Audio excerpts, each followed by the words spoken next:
Welcome to Rants TV, Travel and Events. Hi guys, welcome back to my channel. Dito po tayo ngayon sa Pasig River in Manila. Please samahan niyo po akong mag-update dito sa ongoing construction ng Pasig River Esplanade Phase 4. Ayan na po sa tapat natin. Ito po yung update natin today, June 24, 2025. Dito po tayo nakapwesto sa opposite side sa may Plaza Yuchenko. Ayan naman po ang katabi niya ang Phase 1. At yung malaking building na po niyan ay yung nasunog na post office building. Ito po ang Plaza Yuchenko. At ngayon po ay nasa home base na po tayo. At yan na po mismo ang Phase 4. Ayan, marami pong mga workers na tatrabaho. After a month nung nag-update po tayo dito, ito na po ang progress niya. Grabe, ang galing, ang bilis po. Ayan o, nag-install na po sila ng mga balusters.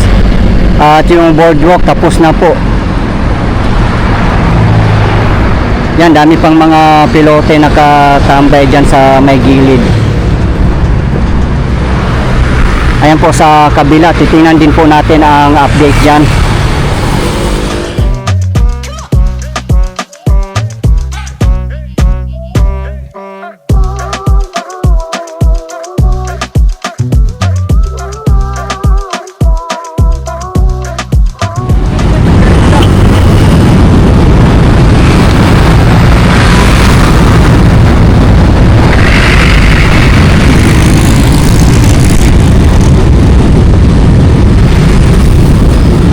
Diyan na po sa bandang unahan ang Central Terminal. Central Terminal po ang pinakamalapit na LRT station kung mamasyal po kayo dito sa Pasig River Esplanade.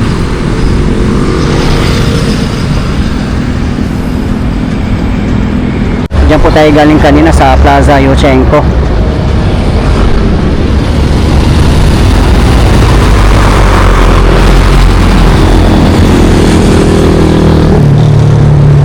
Sa mga hindi po nakakaalam, ang Pasig River Esplanade ay 25 kilometers po ito.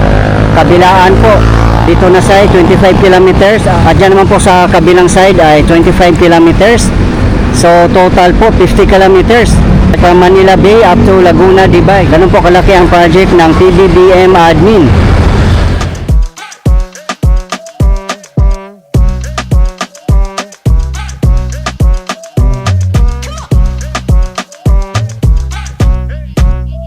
Diba guys, nakakatuwa po tingnan at napakasarap sa feeling na meron po tayong ganitong project na pang world class at sana nga po mapangalagaan natin at mapanatiling malinis. At higit sa lahat po, libre pong mamasyal dito sa Pasig River Esplanade. Biruin nyo guys, nasa phase 4 na po sila.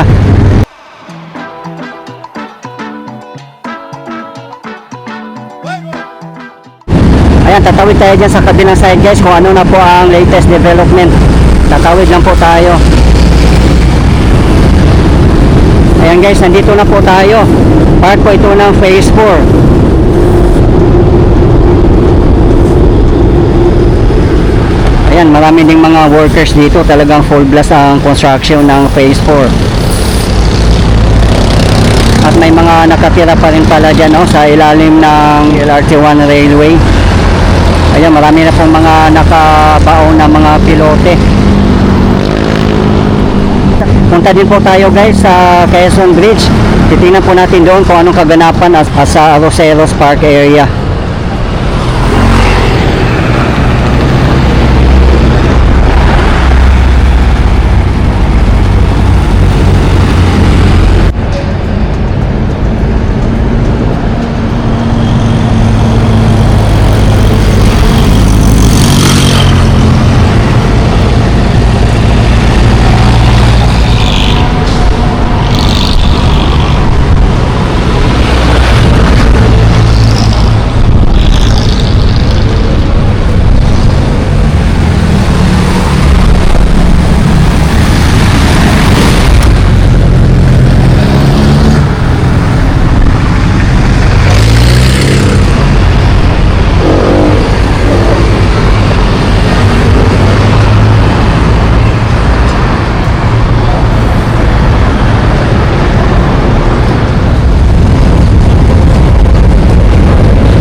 Nandito na po tayo guys sa Quezon Bridge. Yan lang po ang Arroceros Forest Park. Pagbaba po nitong bridge ay Quiapo na po. Nandun po matatagpuan Quiapo Church.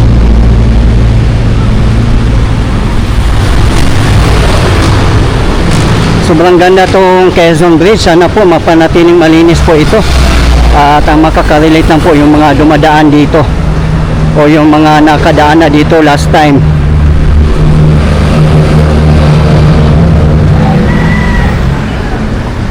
Ayan, dito na po tayo. Ayun po. Ayan lang po ang Loton Pasig River Ferry Station. Diyan lang po. Sa mga hindi po nakakaalam, wala pong bayad sumakay ng ferry dito sa kahabaan ng Pasig River. Kaya sumakay na kayo guys. Meron ding station dito sa Loton at saka Escolta. Kung mamasyal kayo sa Pasig River Esplanade, ang pinakamalapit po ay Escolta Station. Sa tapat lang po. Ayan po ang sasakyan nyo guys, oh. Ayan, dadaong po siya dyan sa Quinta Station.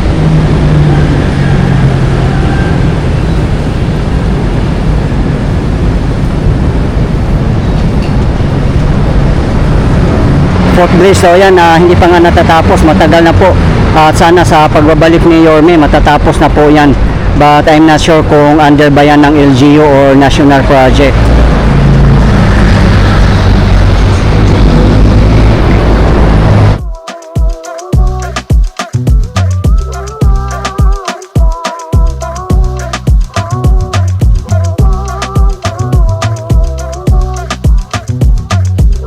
Sa tawid po tayo dito. Titingnan po natin sa side ng Arroceros Forest Park. Ayan lang po. Ayan na po.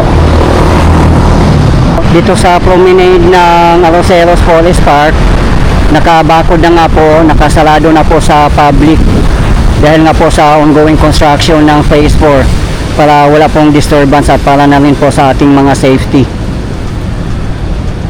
Para tuloy-tuloy na po ang construction ng Phase 4. Grabe, ang saya guys, no? Kung matatapos na yung Phase 4, then pupunta po kayo ng Phase 1, 2, and 3. Grabe, napakahaba na po ang lalakarin o magbike, magjogging, walking, kung ano man ang gusto nyong gawin. Grabe, panalo. Talagang ang saya.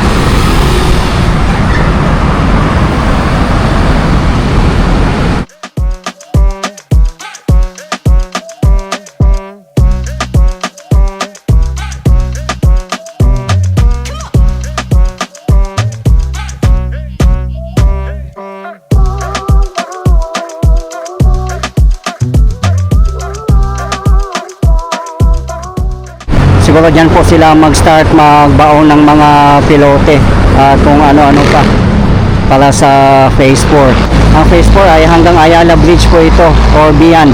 Ayun lang po ang Ayala Bridge.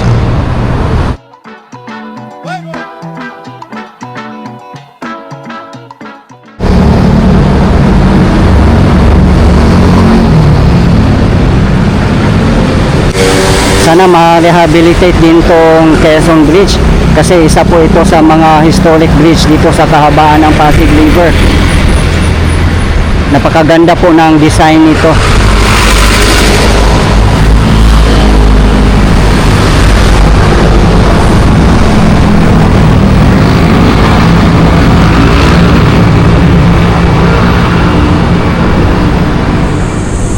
Ayan po ang The Historic Metropolitan Theater. At yan po ang Arroceros Forest Park. Yan lang po ang ferry station ng Loton. Yan po, papasok po dyan.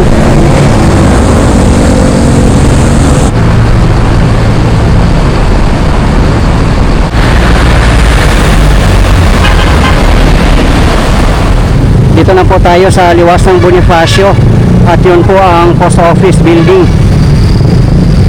Sana po ma-rehabilitate din tong liwasang Bonifacio at gawing world class park. Ayan po sa tapat natin ang Loton Park o Bagong Maynila Park.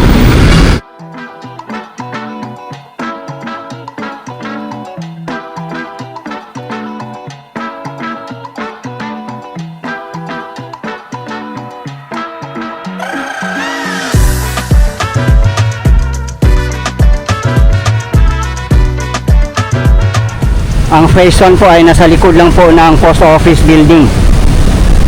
Dito po tayo dadaan.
Dito na po tayo sa phase 4. Ayan po, nakasarado nga po dito.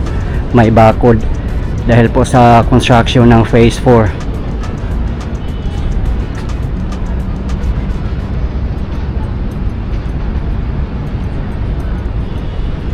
Hindi pa gumagana yung mga sculpture dito na mga pandanggo sa ilaw. Hindi pa gumagana ang fountain dito at mga pailaw sa mga statue kasi maaga pa po. Yan, may mga namamasyal na rin dito.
Ayan lang po ang Carriedo. Nandyan din po ang Carriedo Station ng LRT1. Ito po yung Friati University. Dito na po tayo mismo sa MacArthur Bridge. At sana nga po pagandahin nila at i-rehabilitate ang MacArthur Bridge. As you can see na lumang-luma na po talaga siya. At may mga sira-sira na rin po. Pagandahin, no? Katulad po doon sa Jones Bridge.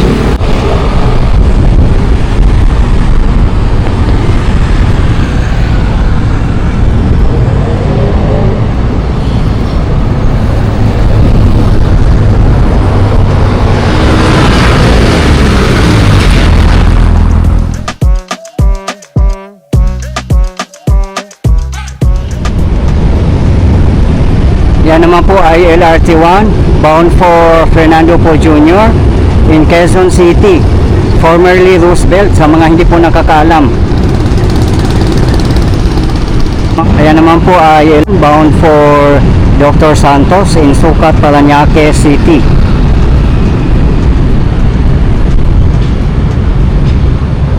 Ayan po ang kabuuan ng phase 1. After po ng Jones Bridge, yan po ang phase 2. At doon naman po sa bandang unahan pa ang phase 3. Sa may Intramuros area na po yan dyan.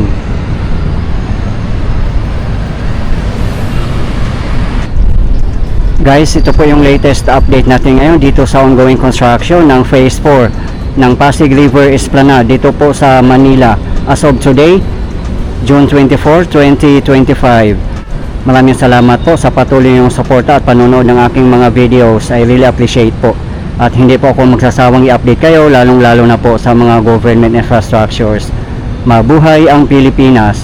Okay guys, thank you for watching and keep safe everyone.